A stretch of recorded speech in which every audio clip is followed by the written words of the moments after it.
बहुत समय पहले की बात है। सर्दियों का मौसम था। पामीरा के पाथरोस का विशाल व्यापारिक कारवां आराम कर रहा था।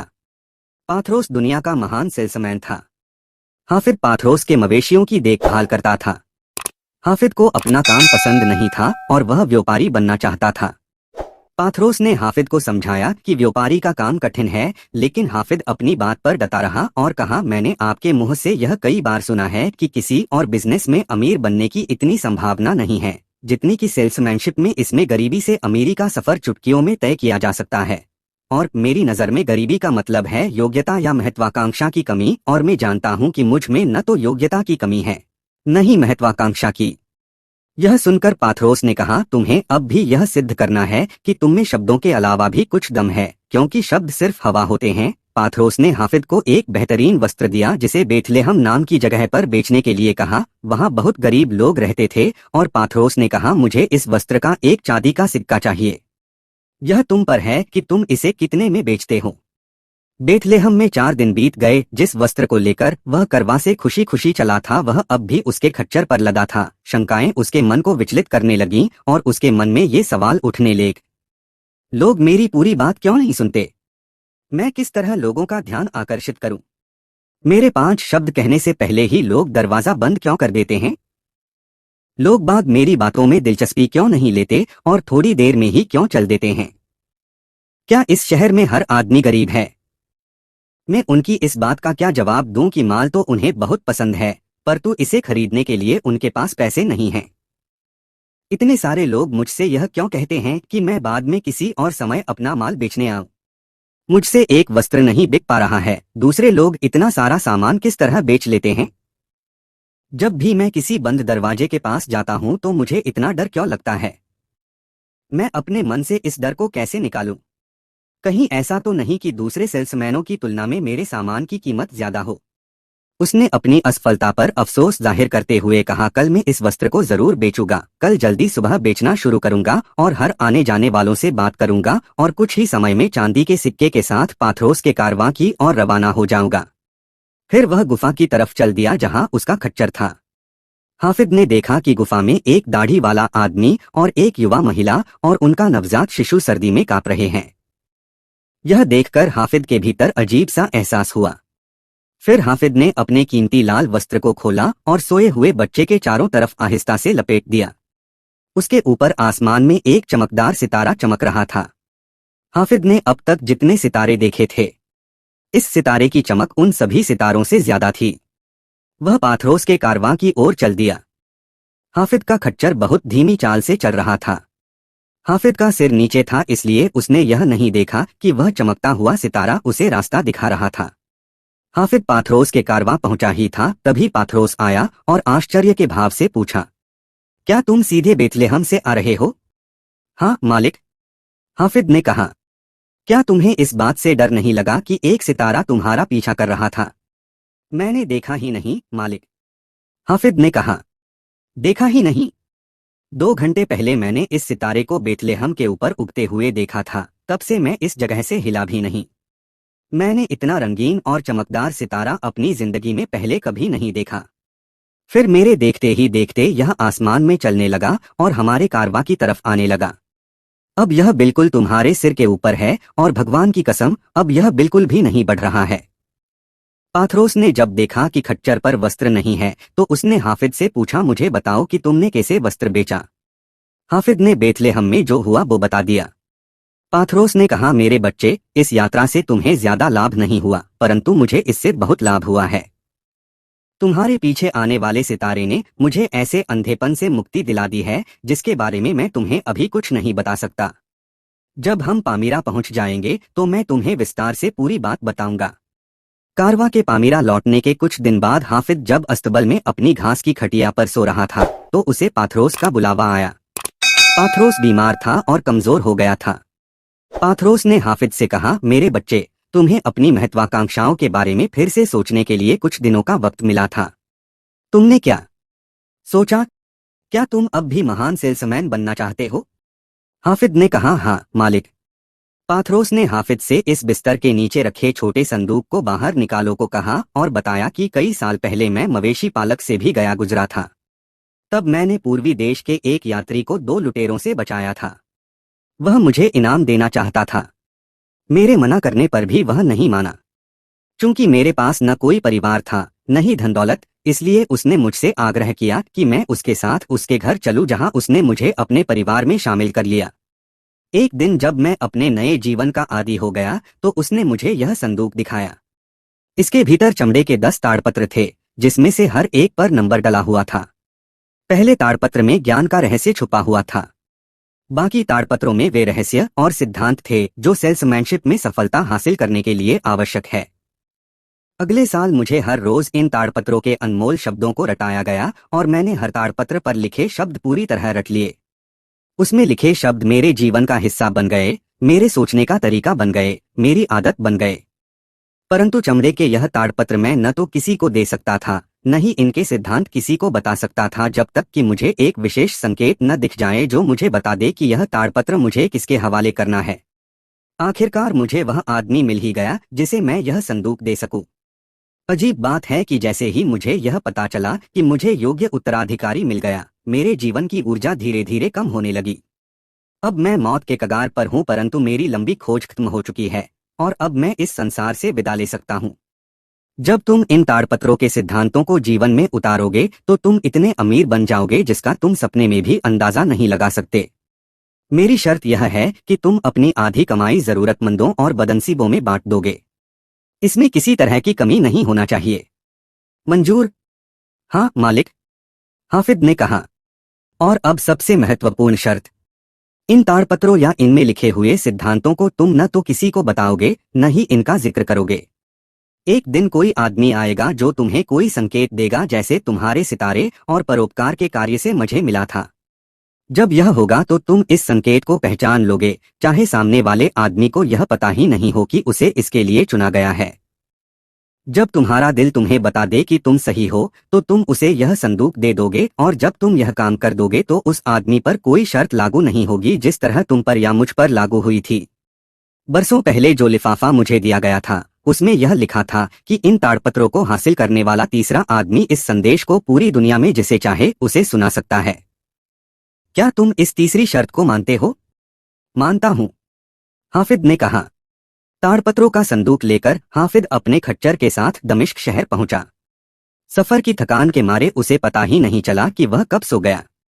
सुबह हाफिज ने संदूक खोला और ताड़पत्र की तरफ देखा। इस पर शीर्षक लिखा था, पहला ताड़पत्र, और उसने पढ़ना शुरू किया। पहला ताड़पत्र। आज मैं एक नई जिंदगी शुरू करूंगा। आज मैं अपनी पुरानी चमड़ी को उतार फेंकूंगा जिस पर असफलता की चोट के निशान हैं और नाकामयाबी के घाव हैं।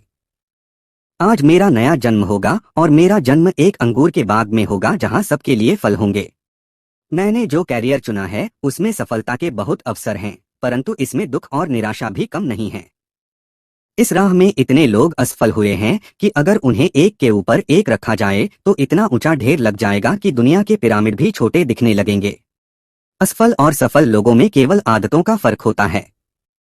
अच्छी आदतें हर तरह की सफलता की कुंजी हैं। बुरी आदतें असफलता का दरवाजा खोल देती हैं। इसलिए मैं जिस पहले नियम का पालन करूंगा वह नियम बाकी सारे नियमों के ऊपर आता है। मैं अच्छी आदतें डालूंगा और उनका गुलाम बन जाऊंगा। आज मेरी पुरानी चमड़ी धूल की तरह हो गई है। मैं मनुष्यों में सबसे ऊंचा हो जाऊंगा और वे मुझे पहचान नहीं पाएंगे, क्योंकि आज मैं एक नया इंसान बन गया हूं और मेरा नया जीवन शुरू हुआ है। दूसरा ताड़पत्र। मैं अपने दिल में प्रेम भरकर इस दिन की शुरुआत करूंगा। हर काम में सफलता का यह सबसे महान रहस्य है। आपके कवच में छेद हो सकता है और आप मर सकते हैं, परंतु प्रेम की अदृश्य शक्ति लोगों के दिल के दरवाजे खोल सकती है, और मैं जब तक इस कला को नहीं सीख लेता तब तक मैं बाजार में चिल्ला रहे साधारण फेरी वाले से ज्यादा कुछ नहीं बन सकता। मैं प्रेम को अपना सबसे बड़ा हथियार बनाऊंगा और इसके बाद कोई भी मेरा मुकाबला नहीं कर पाएगा। मैंने अपने खून से सारी नफरत को निकाल फेंका है, क्योंकि मेरे पास नफरत करने के लिए समय नहीं है, केवल प्रेम करने के लिए समय है। मैं इसी क्षण अपना पहला कदम उठाऊंगा जो सफल इंसान बनने के लिए बेहद जरूरी है। प्रेम के सहारे मैं अपनी बिक्री को 100 गुना बढ़ा लूंगा और महान सेल्समैन बन जाऊंगा। अगर मुझ में कोई और गुण न भी हो तो भी मैं केवल प्रेम के सहारे ही सफल हो सकता हूं। इसके बिना मैं अवश्य असफल हो जाऊंगा, चाहे मेरे पास दुनिया का बाकी सारा ज्ञान और काबिलियत हो। तीसरा ताड़पत्र।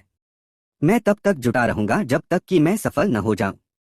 मैं इस संसार में हारने के लिए नहीं आया हूं, न ही मेरी शिराओं में असफलता प्रवाहित हो रही है। मैं कोई भेड़ नहीं हूं जिसे गडरिया हाके।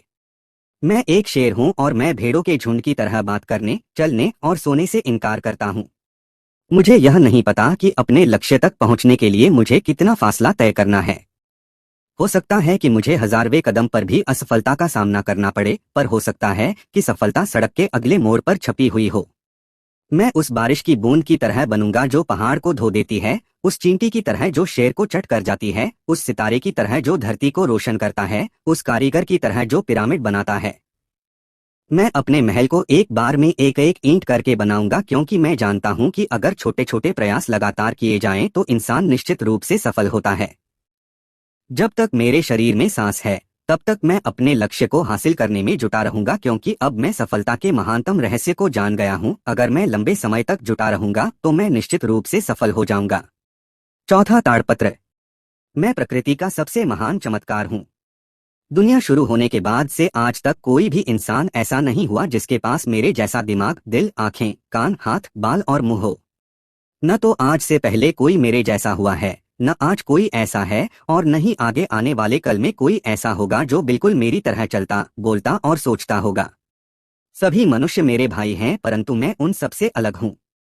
मैं विधाता की अद्भुत कृति हूँ। मेरी काबिलियत, मेरा मस्तिष्क, मेरा हृदय और मेरा शरीर, अगर मैं उनका सही उपयोग नहीं करूंगा तो यह सभी रुक जाएंगे, सड़ जाएंगे और मर जाएंगे। मुझ में असीमित क्षमता है। गुजरे हुए कल की उपलब्धियों से मैं आज 100 गुना सफलता हासिल कर सकता हूं, और मैं आज से यही करूंगा। पांचवा ताड़पत्र। मैं यह दिन इस तरह जीऊंगा जैसे यह मेरा आखिरी दिन हो। मैं कल के दुर्भाग्यों, कल की पराजयों, कल की निराशाओं के बारे में अफसोस करने में एक भी क्षण बर्बाद नहीं करूंगा, क्योंकि मैं बुरे के साथ अच्छे समय को भी बाहर क्यों फेंक दूं। कल हमेशा के लिए दफन हो चुका है और मैं उसके बारे में जरा भी नहीं सोचूंगा।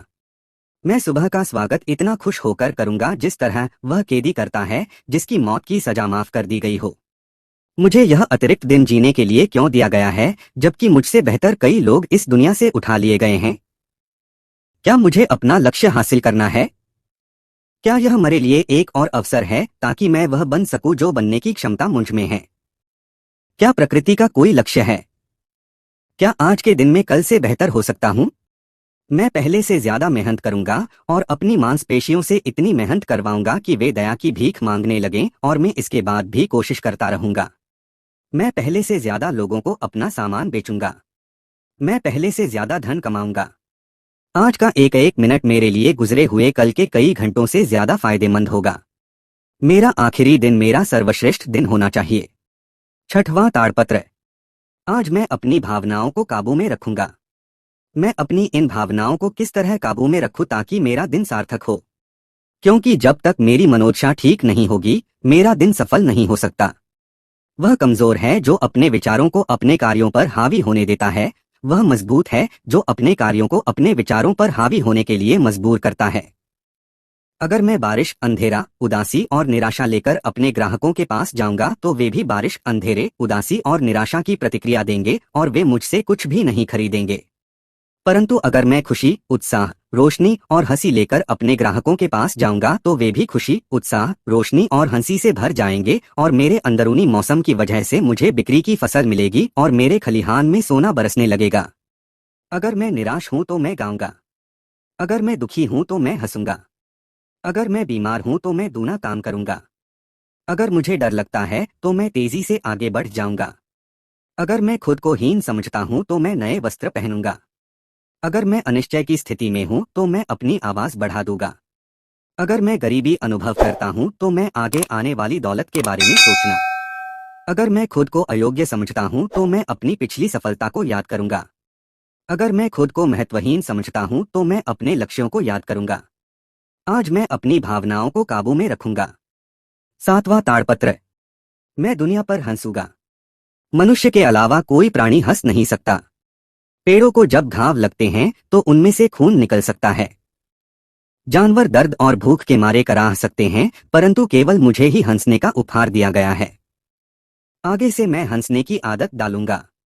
अगर मैं किसी आदमी या काम से चिढ़ जाता हूँ, अगर मेरी आंखों में आंसू आ जाते हैं, अगर मेरे मुंह से गाली निकल जाती है, तो फिर मैं दुनिया पर कैसे हंस सकता हूँ। मैं उन 4 शब्दों को बोलने की आदत डालूंगा जब तक कि इन्हें बोलना मेरी आदत न बन जाए। जब भी मेरी मनोदशा खराब होने वाली होगी, यह शब्द तत्काल मेरे दिमाग में आ जाएंगे। सदियों से सिखाए जा रहे यह शब्द मुझे हर मुश्किल के पार लगा देंगे और मेरी जिंदगी को सहज बनाए रखेंगे। यह 4 शब्द हैं, यह भी गुजर जाएगा। 8वां ताड़पत्र। आज मैं अपने जीवन का मूल्य 100 गुना बढ़ाऊंगा। शहतूत की पत्ती इंसान की प्रतिभा के स्पर्श से रेशम बन जाती है। मिट्टी का मैदान इंसान की प्रतिभा के स्पर्श से महल बन जाता है। साइप्रस का पेड़ इंसान की प्रतिभा के स्पर्श से तीर्थस्थान बन जाता है। भेड़ के बाल इंसान की प्रतिभा के स्पर्श से राजा की पोशाक बन जाते हैं। अगर यह पत्तियों, मिट्टी, लकड़ी और बालों के लिए संभव है कि वे इंसान के स्पर्श से अपने मूल्य को 100 गुना या 1000 गुना बढ़ा ले, तो क्या मैं अपने साथ ऐसा नहीं कर सकता? और मैं ऐसा किस तरह करूंगा? सबसे पहले तो मैं दिन, सप्ताह, महीने, साल और जीवन भर के अपने लक्ष्य निर्धारित करूंगा। जिस तरह गेहूं के बीज के पनपने और बढ़ने के लिए बारिश का होना जरूरी है, उसी तरह मेरे जीवन के सफल होने के लिए लक्ष्यों का होना जरूरी है। अपने लक्ष्य निर्धारित करते समय मैं अतीत के अपने सर्वश्रेष्ठ प्रदर्शन को याद करूंगा और इसे 100 गुना कर दूंगा। 9वां ताड़पत्र। मैं आज ही अभी काम शुरू करूंगा। मेरे सपने बेकार हैं, मेरी योजना कचरा है, मेरे लक्ष्य असंभव हैं। इन सब का कोई मूल्य नहीं है जब तक कि मैं काम न करूं। मैं आज ही अभी काम शुरू करूंगा। मैं आज के कामों से नहीं बचूंगा, उन्हें कल पर नहीं टलूंगा, क्योंकि मैं जानता हूं कि कल कभी नहीं आता। मैं अभी काम करूंगा। हो सकता है कि मेरे कामों से मुझे सुख या सफलता न मिले, परंतु काम करना और असफल हो जाना काम न करने से हमेशा बेहतर है। वास्तव में हो सकता है कि मुझे सुख का फल न मिले, परंतु बिना काम के तो हर फल डाल पर ही मर जाएगा, सिर्फ इसलिए क्योंकि मैंने हाथ बढ़ाकर उसे हासिल करने की कोशिश ही नहीं की। सफलता इंतजार नहीं करेगी। अगर मैं देर लगाऊंगा, वह किसी और के साथ शादी कर लेगी और मुझसे हमेशा के लिए दूर हो जाएगी। यही सही समय है, यही सही जगह है, मैं ही सही आदमी हूँ। 10वां ताड़पत्र। मैं कभी भी संसार की भौतिक वस्तुओं के लिए प्रार्थना नहीं करूंगा। मैं भगवान से कुछ मांग रहा हूँ, किसी नौकर से भोजन लाने के लिए नहीं कह रहा हूँ। मैं कभी भी धन, प्रेम, अच्छा स्वास्थ्य, छोटी मोटी जीत, यश, सफलता या सुख नहीं मानूंगा। मैं केवल मार्गदर्शन के लिए प्रार्थना करूंगा, केवल यह मांगूंगा कि मुझे इन सब चीजों को हासिल करने का रास्ता दिखाया जाए, और मैं जानता हूं कि मुझे अपनी हर प्रार्थना का जवाब हमेशा मिलेगा।